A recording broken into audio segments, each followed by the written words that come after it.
ദേവൻ അറിയില്ല എന്ന് പറഞ്ഞാലും പുരാവസ്തു കേന്ദ്രത്തിൽ ചോദിച്ചാൽ സത്യം പറയും.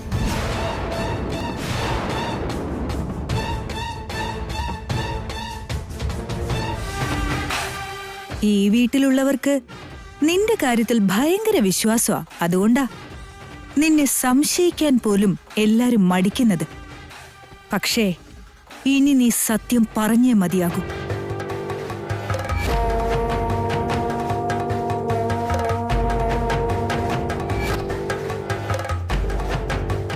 കാരണം എന്താണെന്നോ? അത് പരമ്പരാഗതമായി കിട്ടിയ പൈതൃക സമ്പത്താണ്. അത് നീ ഒറ്റയ്ക്ക് അനുഭവിക്കാൻ സമ്മതിക്കില്ല. നിന്നെപ്പോലെ തന്നെ എന്റെ ഭർത്താവിനും അതിൽ തുല്യ അവകാശമുണ്ട്.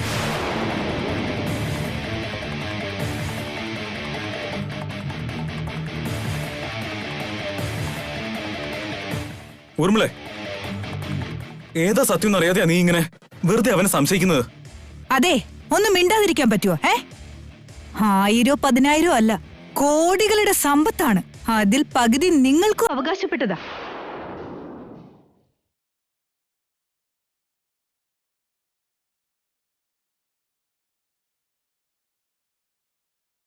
ഒന്നും ആലോചിക്കാതെ നിങ്ങളുടെ അനിയൻ ഒന്നും അറിയാത്തൊരു നിഷ്കളങ്കനാണെന്ന് എങ്ങനെ പറയും?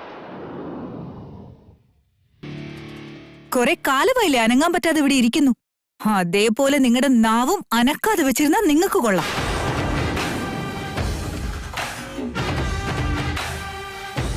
എല്ലാം ഞാൻ നോക്കിക്കൊള്ളാം. ഊർമിള, പിന്നല്ലാതെ എന്താ അമ്മേ ഇത്? ദേവനെ ഞാൻ കുറ്റം പറയുന്നത് മാത്രമാ നിങ്ങളുടെ പ്രശ്നം. പക്ഷെ ഞങ്ങളോട് കാണിക്കുന്ന അന്യായം അതെന്താ ആരും ചിന്തിക്കാത്തത്?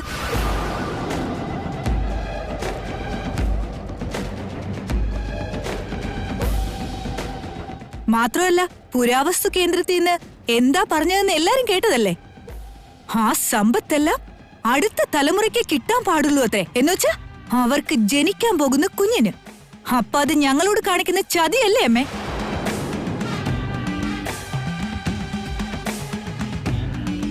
ഇവിടെ ആരോടും ആരും ഒരു ചതിയും കാണിച്ചിട്ടില്ല ഏടത്തി. ഇത് ചതി തന്നെയാണ് ദേവാ. എങ്ങാനും സമ്പത്തെല്ലാം എനിക്ക് കിട്ടുമെന്ന് കരുതിയല്ലേ ഒന്നും കിട്ടിയില്ലെന്നും പറഞ്ഞ് ഒരു ഒഴിഞ്ഞ പെട്ട് കൊണ്ടുവന്ന് നീ എന്നെ ഏൽപ്പിച്ചത്? ശരിക്കുള്ള സമ്പത്തെല്ലാം കൊണ്ടുപോയി എവിടെയോ ഒളിപ്പിച്ചിരിക്കുന്നു. അതിൽ ഞങ്ങൾക്ക് അവകാശപ്പെട്ടത് എനിക്ക് കിട്ടിയേ തീരൂ. ഏടത്തിയമ്മ, അവിടെ ഒന്നും ഉണ്ടായിരുന്നില്ല. ഉണ്ട് ദേവാ, നോണ പറയാൻ നോക്കണ്ട. ഊർമിളെ, അവൻ അനാവശ്യമായിട്ട് നുണ പറയാറില്ല. കാക്കയ്ക്കും തൻകുഞ്ഞു പൊൻകുഞ്ഞാണെന്ന് കേട്ടിട്ടില്ലേ അമ്മേ?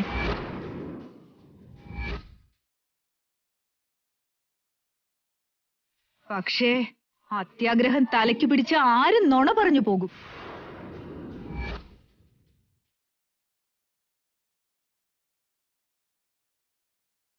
എന്നാലും ഇതൊരു ഒന്നൊന്നര അത്യാഗ്രഹമായി പോയില്ലേ?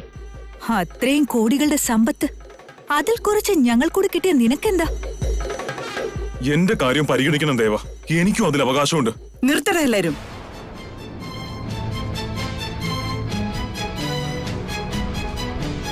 ഒന്നുമല്ലാത്തൊരു കാര്യത്തിന് എല്ലാരും കൂടെ എന്റെ ദേവനെ സംശയിക്കുന്നോ?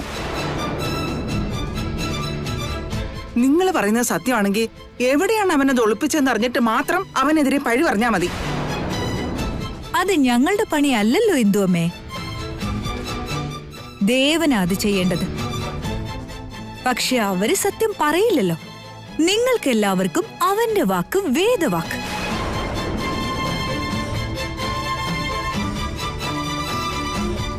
അവസാനമായിട്ട് ചോദിക്കുകയാണ് ദേവ, സത്യം തുറന്നു പറയേ. ഏട്ടത്തി, ഞാൻ വീണ്ടും ഏട്ടത്തിയോട് പറയാണ്, ഏട്ടത്തിയോട് ആരും ഒരു ചതിയും കാണിച്ചിട്ടില്ല. ഇപ്പൊ മനസ്സിലായി. നീ ഒന്നും പറയില്ല. ഈ വീട്ടില് ഞങ്ങൾക്കൊരു അവകാശം ഇല്ലെങ്കിൽ, ഞങ്ങളെക്കുറിച്ച് ആർക്കും ഒരു ചിന്തയില്ലെങ്കിൽ, പിന്നെ ഞങ്ങളുടെ ആവശ്യം എന്താ ഇവിടെ? ഞാൻ ഇനി ഇവിടെ നിൽക്കില്ല. എനിക്കൊന്നും വേണ്ട. അമ്മേ, അമ്മേ, അവൾ എവിടെ പോവാനാ? വിട്ടുകളാ. ഇത് അവളുടെ സ്ഥിരം പരിപാടിയല്ലേ, ശ്രദ്ധിക്കാൻ പോവണ്ട. കുറച്ചു കഴിയുമ്പോ ശരിയായിക്കോളും. പുറകെ പോയാലാ പ്രശ്നം.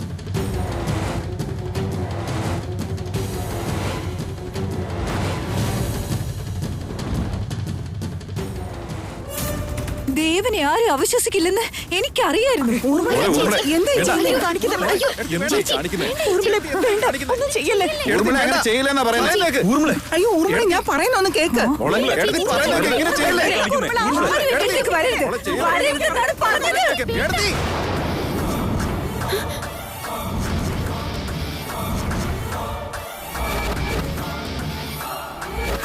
വേണ്ട, ആരും അടുത്തു വരരുത്.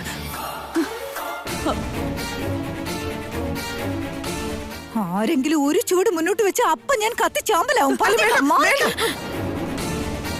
അനങ്ങരുതാരും. ഊർമിള, നീ എന്ത് ഭ്രാന്തി കാണിക്കുന്നത്? അതെ, എനിക്ക് ഭ്രാന്ത് പിടിച്ചിരിക്കുക.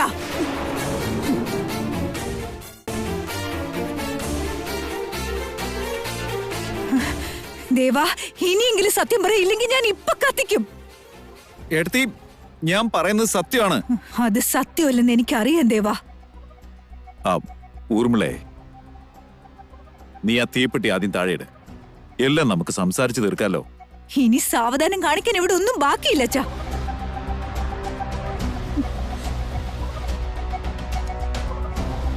ഇപ്പൊ രണ്ടിലൊന്നും എനിക്കറിയണം. ദേവാ, നീ പറയുന്നതാ നല്ലത്. ചേച്ചി, ഡേവിഡൻ പറഞ്ഞതെല്ലാം സത്യമാണ്. ദേവി ഇതൊന്ന് മനസ്സിലാക്കണം.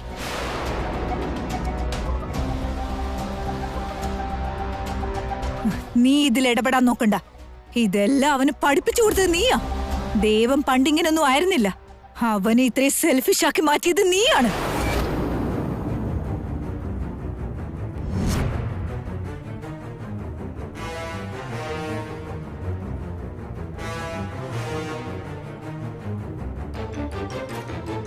ഏട്ടത്തി, വൈദേഹി എന്തറിഞ്ഞിട്ടാ? എന്നുവെച്ചാ എല്ലാം നിന്റെ പണിയായിരുന്നോ?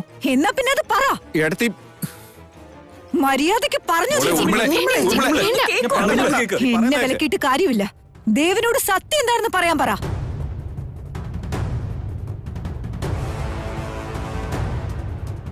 ഞാൻ കത്തി ചാമ്പലാവൂന്നറിഞ്ഞിട്ടും ഇവിടെ ആർക്കും ഒരു കുലുക്കും ഇല്ലെങ്കിൽ ഇപ്പൊ കാര്യം പിടികിട്ടി.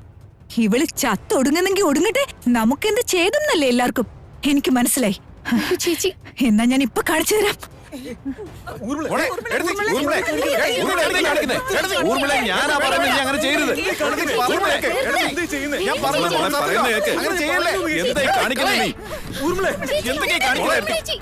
ആരെങ്കിലും അടുത്തേക്ക് വന്ന കത്തിക്കും ഞാൻ. ഊർമിളെ, എടുത്തി വേണ്ട. അജയേട്ടനൊന്നും സംഭവിക്കാൻ പാടില്ല. ഊർമിള, എന്റെ കുഞ്ഞിനെ വെറുതെ വിട്. ദയവ് ഇതൊന്നും ചെയ്യരുത്. പറയുന്നത് കേൾക്കാം. അടുത്തു പോകരുതാരും. ഇവിടുന്ന് എല്ലാവരും മാറി നിന്നോ. നിനക്ക് ഭ്രാന്താണോ ഊർമിളെ? അതെ, എനിക്ക് ഭ്രാന്ത് തന്നെയാണ്.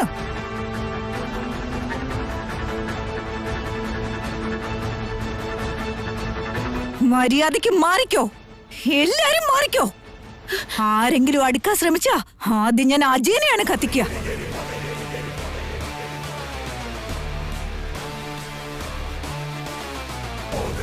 എന്നെ കുറിച്ച് നിങ്ങൾ ആരും ചിന്തിക്കണ്ട. നിന്റെ ഏട്ടനെ കുറിച്ച് ചിന്തിക്കുദേവാ. സത്യം പറഞ്ഞില്ലെങ്കിൽ എന്നോടൊപ്പം നിന്റെ ചേട്ടനെയും കത്തിച്ച് ചാമ്പലാക്കും ഞാൻ.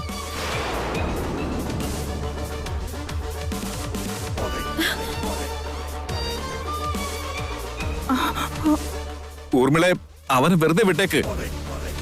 ഊർമിള, പറയുന്നത് കേൾക്ക്. ദയവ് ചെയ്ത് നീ ഒന്ന് അനുസരിക്കുമോള്. എന്നുവെച്ചാ എനിക്കെന്ത് പറ്റിയാലും നിങ്ങൾക്ക് ഒരു കുഴപ്പമില്ല.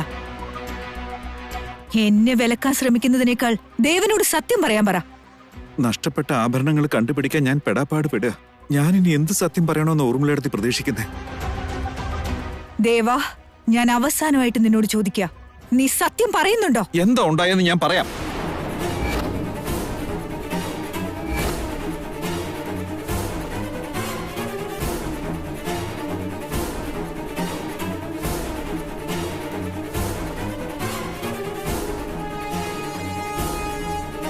ഞാൻ പറയാം.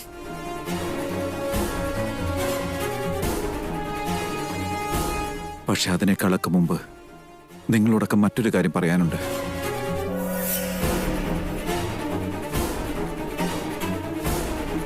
ആഭരണങ്ങൾക്ക് കൊണ്ടുവന്ന് ഭഗവാനെ അലങ്കരിച്ചാൽ മാത്രമേ ശാപമുക്തി ഉണ്ടാവൂന്ന സ്വാമികൾ പറഞ്ഞത്. പക്ഷെ ആഭരണങ്ങൾ ഇപ്പൊ നമ്മുടെ കൈവശമില്ലാതെ ആരും മോഷ്ടിച്ചിരിക്കുക.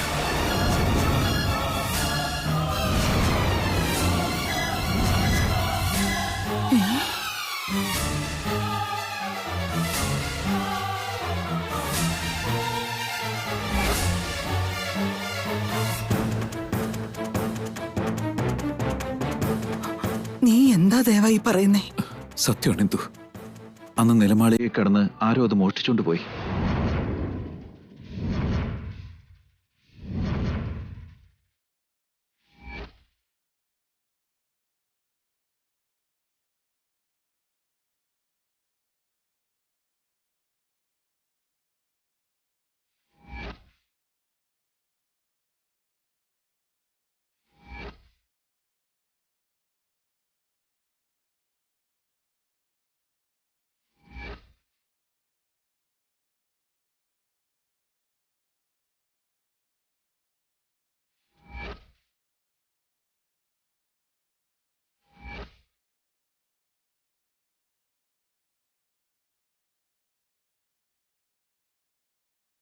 അന്ന് നടന്നത് ഇതൊക്കെയാ.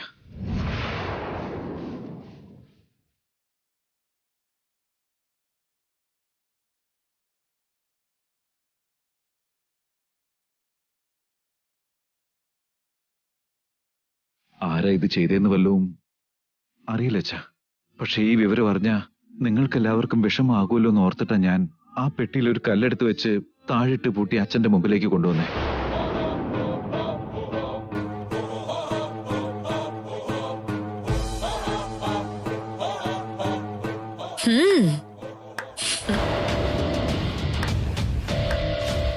അടിപൊളി, നീ മിടുക്കനാണല്ലോ. നല്ല ഉഗ്രൻ കഥ.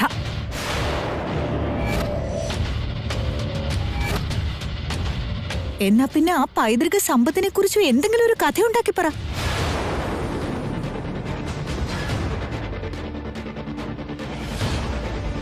എടുത്തി, ഞാൻ ഈ പറഞ്ഞതെല്ലാം സത്യം തന്നെയാ. ഞാൻ എന്തിനാ നിങ്ങളോടൊക്കെ കഥയുണ്ടാക്കി പറയുന്നേ? പൈതൃക സമ്പത്ത് അവിടെ സുരക്ഷിതമായിരിക്കുന്നുണ്ടല്ലോ.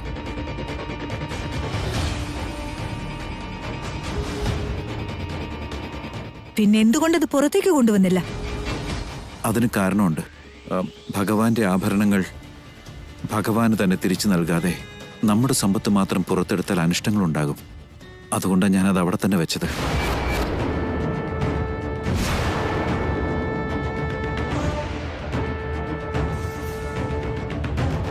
നീ പറയുന്നൊക്കെ സത്യമാണോ ദേവ? അതെ, ഞാൻ പറഞ്ഞല്ലോ. അതുകൊണ്ട് മാത്രം അത് ഞാൻ പുറത്തേക്ക് കൊണ്ടുവരാഞ്ഞത്. അല്ലാതെ അതിനോടുള്ള വ്യാമോഹം കൊണ്ടൊന്നുമല്ല. എനിക്കെന്റെ കുടുംബത്തെക്കാളും ഒന്നും തന്നെ വലുതല്ല.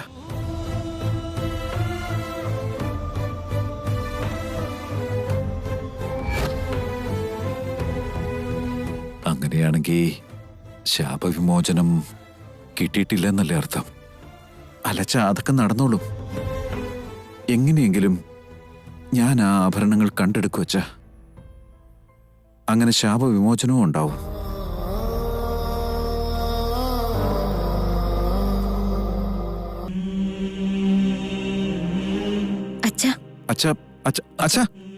ഇതെല്ലാം സത്യമാണെന്ന് എങ്ങനെ വിശ്വസിക്കും ദേവാ? അവസാനമായിട്ട് ഒരു കാര്യം കൂടി പറയാം. ഞാൻ പറഞ്ഞത് വിശ്വസിച്ചാലും ഇല്ലെങ്കിലും എനിക്ക് ഇതിൽ കൂടുതൽ ഒന്നും പറയാനില്ല. ഇനി അടുത്ത് ഇഷ്ടം പോലെ ചെയ്യ്.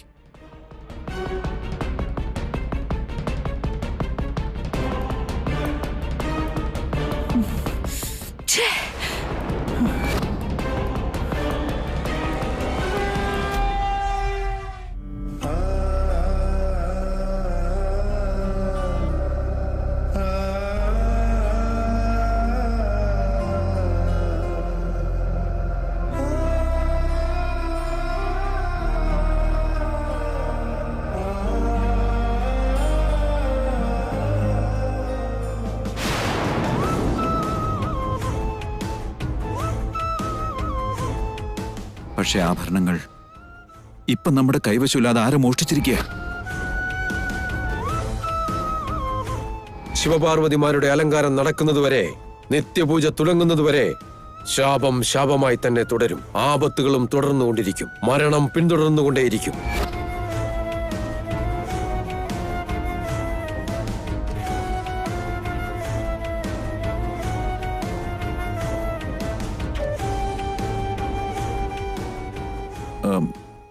അച്ഛാ,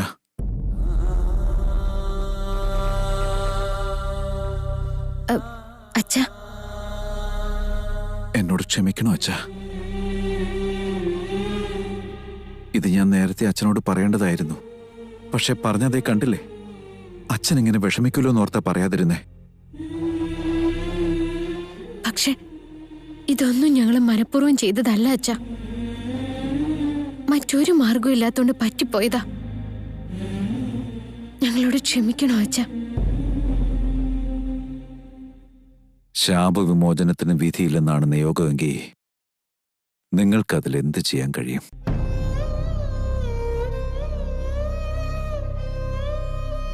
ആ മോഷ്ടിച്ചത് ആരായിരുന്നാലും നമ്മുടെ സമ്പത്ത് മോഷ്ടിച്ചു കൊണ്ടുപോയിരുന്നെങ്കിൽ കുഴപ്പമില്ലായിരുന്നു. ഈശ്വരന്റെ ആഭരണങ്ങൾ അവിടെ വെച്ചിട്ട് അയാൾക്ക് പൊയ്ക്കൂടായിരുന്നു.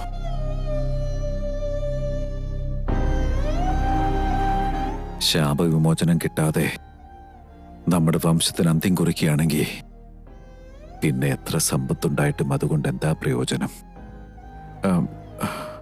അച്ഛനോട് ഞാൻ വീണ്ടും മാപ്പ് ചോദിക്കുക.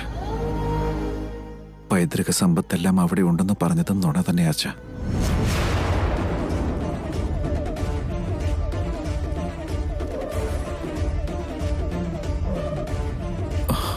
മോനിദേവ, അതെ അച്ഛ, ഭഗവാന്റെ ആഭരണങ്ങൾ ആരോ മോഷ്ടിച്ചോണ്ട് പോയി. നമ്മുടെ പൈതൃക സമ്പത്തും കൊണ്ടുപോയി. അവിടെ ആ താക്കോലല്ലാതെ മറ്റൊന്നും ഉണ്ടായിരുന്നില്ല അച്ഛ. ഞാൻ അവിടെ വേറെ ഒന്നും കണ്ടുമില്ല. പിന്നെന്തിനാ ഊർമിളയുടെ മുന്നിൽ സമ്പത്തെല്ലാം അവിടെ ഉണ്ടെന്ന് നീ പറഞ്ഞത്? പിന്നെ TV-യിൽ അങ്ങനെ ഒരു വാർത്ത വന്നത് എങ്ങനെയാ? മോഷ്ടാവിനെ പുകച്ച് പുറത്ത് ചാടിക്കാൻ വേണ്ടി ഞാൻ അങ്ങനെ ചെയ്തേ. അതാണ് സത്യം അച്ഛ. ഭഗവാന്റെ ആഭരണങ്ങൾ മോഷ്ടിച്ചവര് അത്രയും സമ്പത്ത് അതിനകത്തുണ്ടെന്നറിയുമ്പോ വീണ്ടും അതിനായിട്ട് അവിടേക്ക് വരും. അപ്പോ ആ കള്ളനെ നമുക്ക് പിടിക്കാം. ഭഗവാന്റെ ആഭരണങ്ങളും നമുക്ക് തിരിച്ചു കിട്ടും. ദേവേട്ടന്റെ പ്ലാൻ അതാണ്.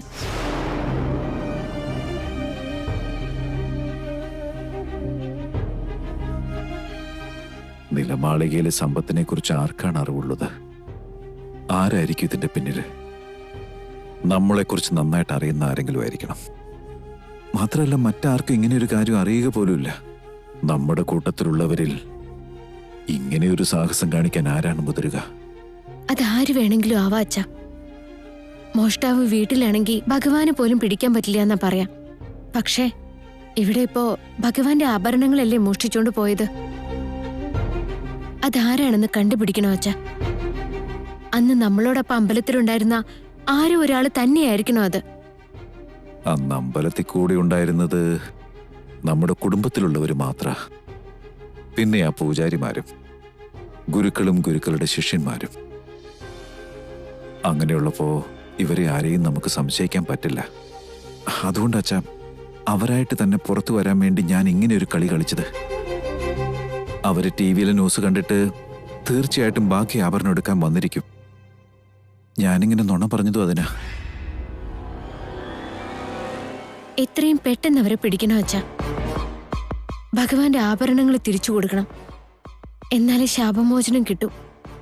എന്റെ കുഞ്ഞിനും രക്ഷയുണ്ടാവുകയുള്ളൂ. നമ്മുടെ അടുത്ത തലമുറയ്ക്ക് ഒരു പ്രതീക്ഷയുണ്ടാവും. അച്ഛനോട് ഈ സത്യമൊന്നും പറയണ്ടെന്നാ വിചാരിച്ചേ. പക്ഷേ ഊർമിളയുടെ ഇങ്ങനെ ഒരു സീൻ ഉണ്ടാക്കിയപ്പോ എനിക്കിതല്ലാതെ മറ്റൊരു മാർഗം ഇല്ലാതായി പോയച്ച. അത് സാരമില്ല ദേവ, നീ ഈ ചെയ്തതാ ശരി. മാളത്തിലെ എലിയെ പുറത്ത് ചാടിക്കണമെങ്കിൽ പുകച്ചാലേ പറ്റൂ, അല്ലാതെ മറ്റു വഴികളൊന്നുമില്ല. അവരാരാണെന്ന് ആദ്യം തെളിയട്ടെ. ഈ ശാപവിമോചനം നിങ്ങളുടെ കൈകളിലാണ് മക്കളെ. നമ്മുടെ വംശത്തെ നിങ്ങൾ രക്ഷിക്കണം.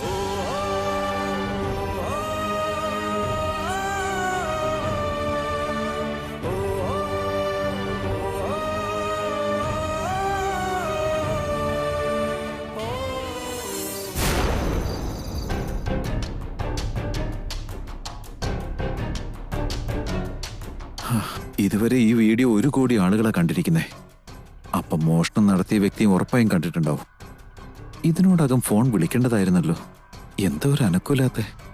ഒരു പക്ഷേ ഇനി അവിടുന്ന് നമുക്ക് സമ്പത്തൊന്നും കിട്ടിയിട്ടില്ല, നമ്മള് കള്ളം പറഞ്ഞതാന്ന് ആ മോഷ്ടാവ് അറിഞ്ഞിരിക്കോ? അതെങ്ങനെ അറിയാനാ? അച്ഛനല്ലാതെ മറ്റാർക്കും ഈ സത്യം അറിയില്ല. അച്ഛനാണെങ്കിൽ ഇത് ആരോടും ഷെയർ ചെയ്യാനും പോകുന്നില്ലല്ലോ. അവർക്ക് തന്നെ ഇത് നേരത്തെ അറിയാമെങ്കിലോ? നമ്മളോടൊപ്പം അല്ലേ അവരും നിലമാളിക്കയിൽ കടന്നിട്ടുണ്ടാവുക. അവിടെ ഭഗവാന്റെ ആഭരണങ്ങളല്ലാതെ വേറൊരു സമ്പത്തും ഇല്ലാന്നുള്ളത് അവരും മനസ്സിലാക്കിയിട്ടുണ്ടെങ്കിലോ? അപ്പോ ഇനി അവര് പുറത്തു വരുമെന്ന് തോന്നുന്നുണ്ടോ? നീ പറഞ്ഞതിലും കാര്യമുണ്ട് വൈദേഹി. എന്നാലും അത്യാഗ്രഹത്തിന് അതിരില്ലെന്നല്ലേ? അത് ചിന്താശക്തിയെ മറയ്ക്കും. നമുക്ക് ഭഗവാന്റെ ആഭരണങ്ങൾ മാത്രമേ കിട്ടിയുള്ളൂ. നമ്മൾ കാണാത്തത് അവര് കണ്ടെത്തിയിട്ടുണ്ടെങ്കിൽ അത് അവരുടെ കയ്യിൽ പെടുന്നതിന് മുൻപ് നമുക്കതെങ്ങനെയെങ്കിലും അടിച്ചു മാറ്റണമെന്നും പറഞ്ഞ് അവര് തീർച്ചയായും ശ്രമിക്കും. ഏതോ അൺനോൺ നമ്പറിൽ നിന്നൊരു കോള് വരുന്നുണ്ട് വൈദേഹി. ഹലോ, ആരാ? നീ ഒരു ഫോൺ കോളിന് വേണ്ടി കാത്തിരിക്കുകയാണെന്ന് എനിക്കറിയാം. അത് ഈ കോള് തന്നെയാ.